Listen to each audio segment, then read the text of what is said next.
Hello, day 3.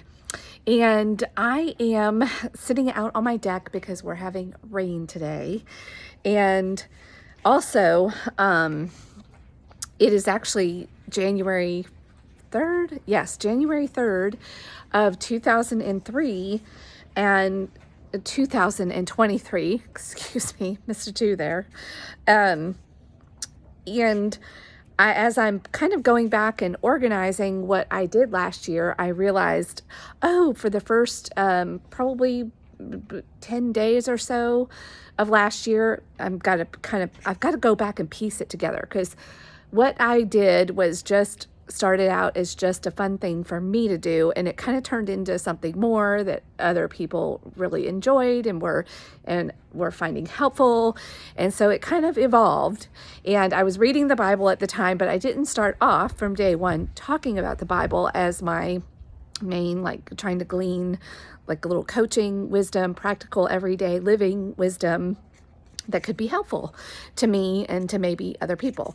So I'm having to go back for the first few days of this year and recreate and go back and read Genesis at a minimum. I think I started referencing as I was reading Exodus.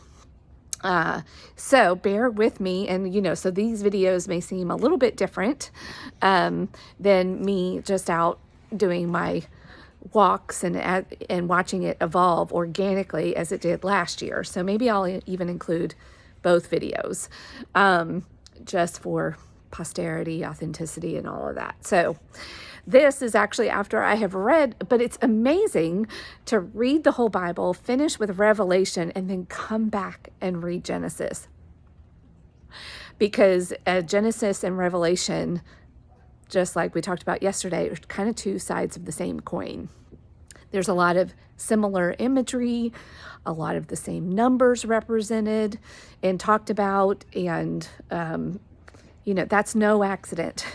Even a detail like a mark being put on Cain, which was very interesting to read about the mark of the beast being put on people in Revelation. So, but anyway, without going too much off on a tangent, like today we're going to talk about chapters 6 through 10, and which that section of Genesis is the story of Noah and his sons. And we're going to continue just like we did yesterday with talking about what the names mean, because that's really important to the story and understanding the story. Noah, the name means peace or peaceful or rest or consolation, were the different meanings that I picked up for Noah. And Shem, Noah's sons, so he had 3 sons with him on the ark: Shem, Ham, and Japheth. Shem means fame or name, or maybe famous name. Ham means strong or heat or hot. Japheth means expansion, or may he extend beautiful expansion. So those are really, that's important stuff. The meanings of the names as we're being told the story. And even so, the numbers are significant. We're given that there was a period of 7 days as the rains started, and even 7 days at the end when the earth ends up drying out and then they come on. The references to 2 by 2 animals gather in art 2 by 2.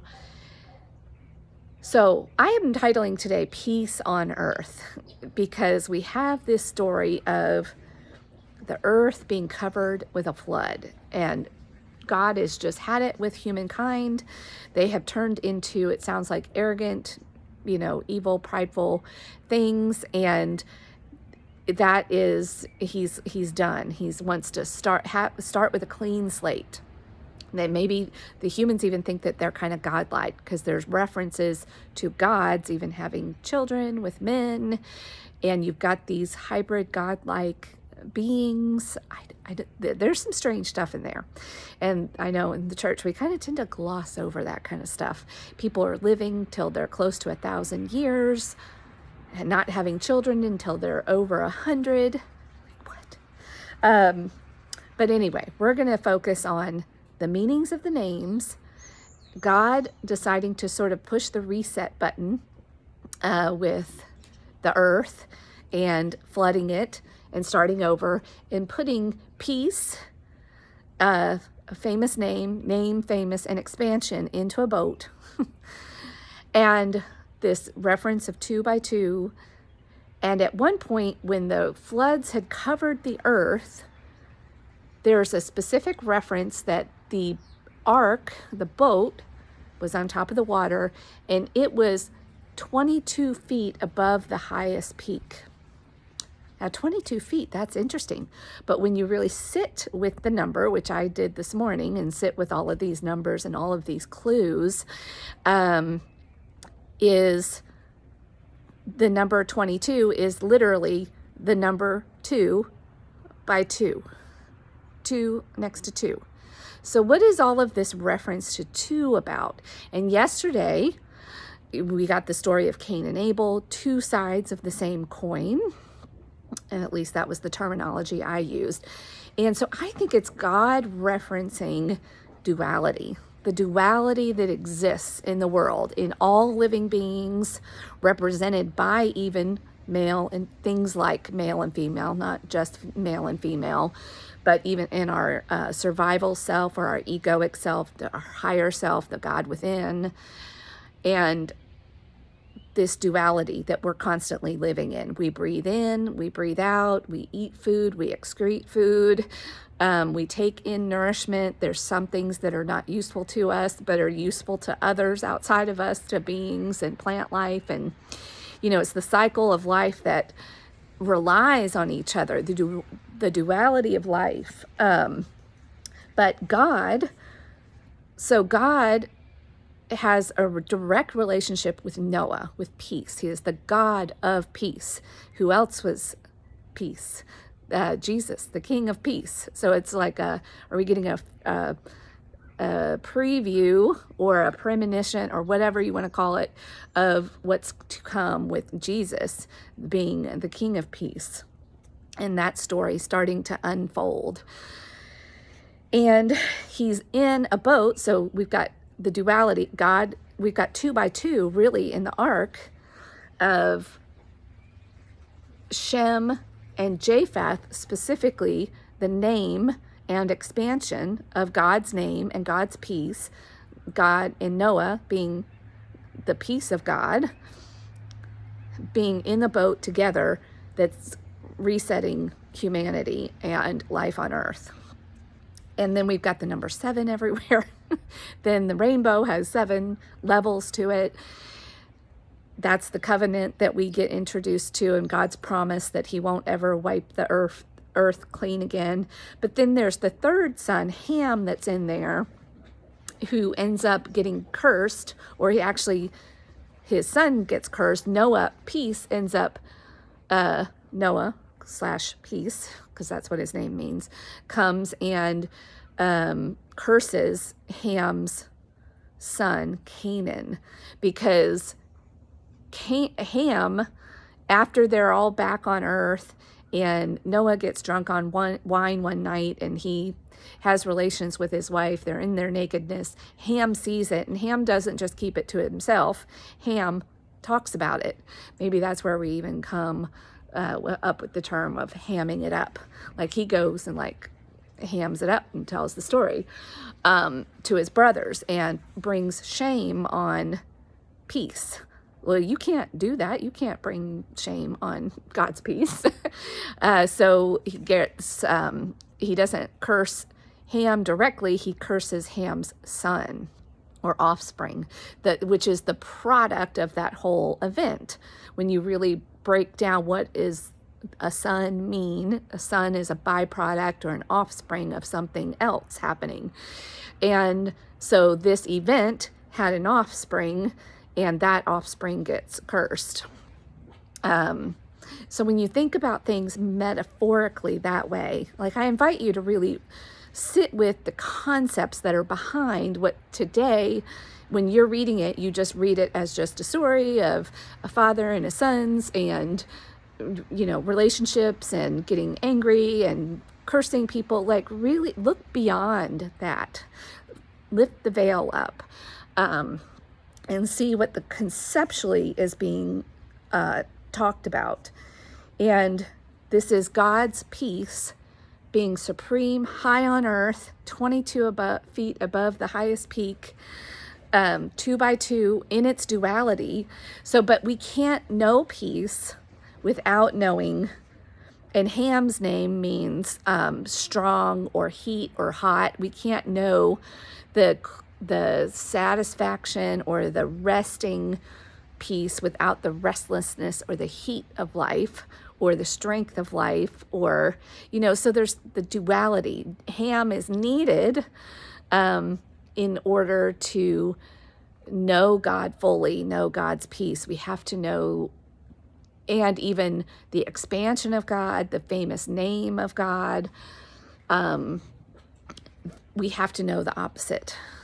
And so here we're introduced to an element of that opposition, because this is the nature of even language. You can't name something without, and you can't know what something is without its opposite being in existence and without having knowledge of something. That's what actually gives things meaning. And our inherent nature as humans is to be peaceful. When we are in line with God, we learned that yesterday with Cain and Abel, that Nod is the land of wandering. Cain was, the ultimate curse was to be removed from God, to feel restless and homeless, and to be not with God in the land of Nod. And so that happened before Noah happened, and all the descendants of Cain and Abel, and that restlessness that just permeated, and the not godness that permeated within humanity, until God just said, wait a minute, like, y'all are too far from me. You have created your own thing here and you've forgotten all about me. Let me remind you who I am and what you can have when you're with me. You can have peace, you can have a home. They built even a home in the ark. When they were with God, there was a purity that they were able to return to, 2 by 2, of the animals and the critters and the birds and all of that, until it was time, and they had to be withdrawn for a time. And it rained for 40 days and 40 nights, but they were on that ark for a year. And I'll save that for another day, but that a year is symbolic of new life being created. And we have that in existence with even human life being created, and the cycle of pregnancy and birth. So on the first day, so anyway, years are very significant for humans in the cycle of transformation and newness and being able to transform and withdraw. But we'll save that maybe as it unfolds. We're going to move into the Tower of Babel next. But today we were talking about Genesis chapters 5 through 10 and the story of Noah, and how God reset and put his peace back on earth, to refresh the earth with, and expand his territory and his name, and get things back in the right alignment and starting anew, in the story of Genesis. All right, talk to you tomorrow as we continue into the Tower of Babel in chapter 11. Yes. All right, bye.